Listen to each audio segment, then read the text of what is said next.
మీకు మోక్షం కావాలా, కోరికలు తీరాలా? అయితే మీరు తప్పక వెళ్లాల్సిన ఓ ప్రత్యేక ఆలయం ఉంది. ఇక్కడ దేవుడిని దర్శించుకోవడం మాత్రమే కాదు, పూజారి కాలి తన్నులు తింటేనే మోక్షం లభిస్తుందని భక్తుల నమ్మకం. వినడానికి వింతగా ఉన్నా ఇదే నిజం. మరి ఈ ఆశ్చర్యకరమైన సాంప్రదాయం ఎక్కడ జరుగుతోంది, ఎందుకు ఇలా చేస్తారు చూద్దాం.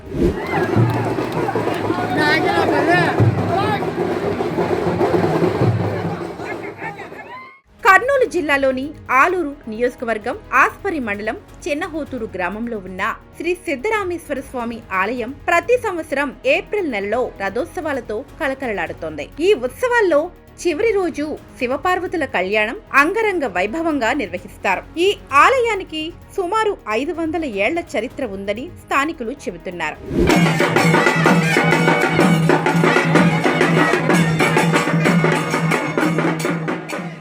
ఈ ఆలయాన్ని మహాయోగి శ్రీ సిద్ధరామేశ్వర స్వామి నిర్మించారని చెబుతారు. ఒక సందర్భంలో శివపార్వతుల కళ్యాణంలో భక్తులు చేసిన తప్పులపై ఆగ్రహించిన వీరభద్రస్వామి త్రిశూలం పట్టుకొని నాట్యం చేస్తూ భక్తులను కాలుతో తన్నారని పురాణ గాథ. ఆ తన్నులు తిన్నవారికి మోక్షం కలిగిందని విశ్వాసం. అయితే ఇప్పటికీ ఆ సంప్రదాయం కొనసాగుతోంది. కళ్యాణం ముగిసిన తరువాత భక్తులు వరుసగా నిలబడతారు. పూజారి స్వామివారి విగ్రహాలను తలపై ఉంచుకొని త్రిశూలంతో నాట్యం చేస్తూ బయటకు వస్తారు. ఆ సమయంలో భక్తులను కాలితో తన్నుతూ ముందుకు వెళ్తారు. పూజారి తన్నులు తిన్నవారు దాన్ని ఆశీర్వాదంగా భావించి పూజలు చేసి వెళ్లిపోతారు.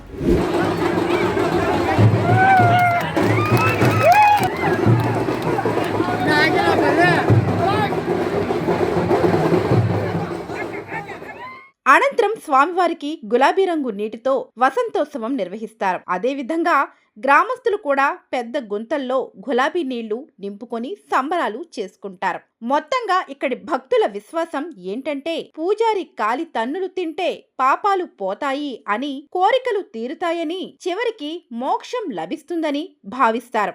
విజ్ఞాన యుగంలో ఉన్న ఇటువంటి విశ్వాసాలు ఇంకా కొనసాగుతూనే ఉన్నాయి. వింతగా అనిపించినా అక్కడి భక్తులకు ఇది అచంచలమైన భక్తి.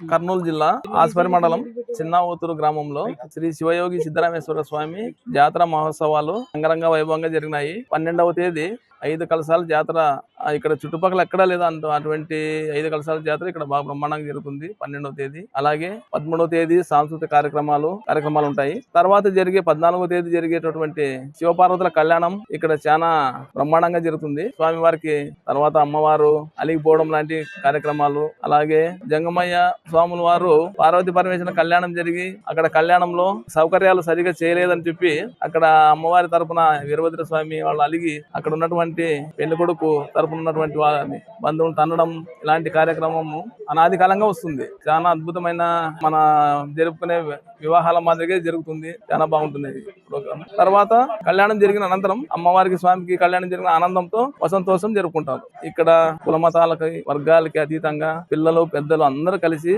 వసంతోత్సవంలో గ్రామం మొత్తం తిరిగి అంగరంగ వైభవంగా జరుపుకుంటారు. ఈ వసంతోత్సవం ఇక్కడ మన కర్నూలు జిల్లాలోనే ఎక్కడ జరగనటువంటి విధంగా ఇక్కడ జరుగుతుంది. ఒక సాంప్రదాయబద్ధంగా ఎవరు కానీ వేరే రంగు కాకుండా ఒక గులాబీ రంగు కలర్ మాత్రమే వాడుతూ సంబరాన్ని జరుపుకుంటారు.